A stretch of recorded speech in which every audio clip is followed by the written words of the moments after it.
आज खुलेगा बाबा धीरेन्द्र कृष्ण शास्त्री की पोटली का राज। बागेश्वर धाम सरकार की झोली वाली पोटली की खुलने वाली है पोल। बिना पोटली के चमत्कार नहीं करते बागेश्वर धाम सरकार। लेटर पैड में कहां से आता है फॉर्मूला, 3 मिनट में देखिए सारे रहस्य। अगर आप भी गांव या छोटे इलाके से हैं तो अक्सर आपने भी उन जादूगरों को देखा होगा जिनके पास जादुई पोटली हुआ करती थी। इस पोटली में तरह तरह की चीजें रहती थी और इसी से वो अपनी जादूगरी दिखाते थे। ये जादू देखने वालों को खूब मजा आता था और लोग सोच में पड़ जाते थे कि ये कैसे हुआ। समय बदला तो चीजें भी बदल गई। अब लोग जादू नहीं देखते।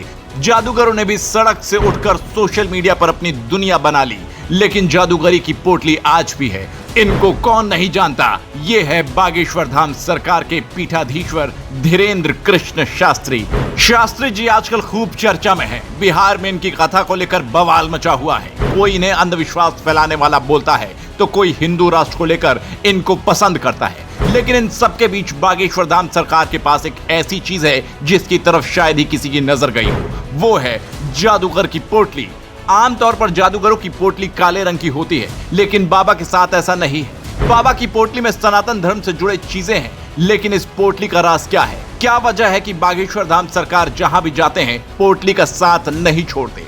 फिल्मों में आपने भी देखा होगा, जिसके पास जादूगरी की पोटली या फिर ऐसा कुछ होता है तब तक उनके पास शक्तियां रहती हैं। तो क्या बागेश्वर धाम सरकार के पास भी जो पोटली है उसमें शक्तियां हैं?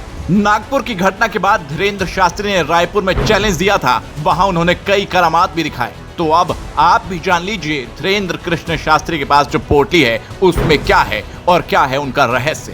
पहला रहस्य बाबा की गदा है। छोटी गदा को बाबा बागेश्वर धाम सरकार धीरेन्द्र शास्त्री वाईफाई बताते हैं। उनका कहना है कि इस गदे से उनको चारों तरफ तरंगे आ जाती हैं और उनको शक्तियां मिल जाती हैं। बाबा ने जहां भी कथा शुरू की वहां इस गदे को जरूर निकाला है। कथा शुरू करने से पहले और बीच बीच में छोटी गदा को धीरेन्द्र कृष्ण शास्त्री अपने चारों ओर 6 बार घुमाते हैं और फिर उनके हिसाब से जैसा उन्होंने कहा तरंगे आ जाती हैं और उनको शक्तियां मिल जाती हैं। दूसरा रहस्य है नारियल। नारियल के आधे हिस्से को बागेश्वर धाम सरकार ने कप बनाया है। वो चाय पानी इसी कप में पीते हैं, यानी न पीतल के और ना ही स्टील या मिट्टी के कप में पानी या चाय को पीते हैं।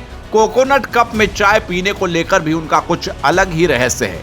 बागेश्वर धाम सरकार मानते हैं कि कोकोनट कप में चाय पीने से उनको शक्तियां मिलती हैं, जिसे वो ऊर्जा कहते हैं। तीसरा रहस्य है पर्ची और लेटर पैड। किसी भी भक्त की अर्जी के बाद पर्ची को ही बागेश्वर धाम सरकार पर्ची कहते हैं। धीरेन्द्र कृष्ण शास्त्री अपने भक्तों को इसी पर्ची में मंत्र और परेशानी पहले से ही लिख कर देते हैं। पर्ची को लेकर भी बागेश्वर धाम सरकार की लोकप्रियता बढ़ती गई है। धीरेन्द्र कृष्ण मानते हैं कि पर्ची में जो है वो इष्ट देव से कृपा मिलती है और लेटर पैड में जो लिख दिया गया है वो भी कोई काट नहीं सकता। भक्तों से मिलने से पहले ही लेटर में उनकी परेशानियों और समाधान को लिख दिया जाता है। बागेश्वर धाम सरकार की वेशभूषा भी दूसरे बाबाओं से अलग है। शॉल जैसे ड्रेस के साथ हार को पहनते हैं। उनका मानना है इस हार से भक्ति की शक्ति मजबूत होती है। बागेश्वर धाम सरकार की अर्जी और बोलने की कला में भी कुछ अलग बात है। धीरेन्द्र कृष्ण शास्त्री खुद कहते हैं कि वो बाबा नहीं है, शास्त्री है। उन्होंने कोई संन्यास नहीं लिया है। आप इसको लेकर क्या सोचते हैं? अपना जवाब कमेंट में बता सकते हैं।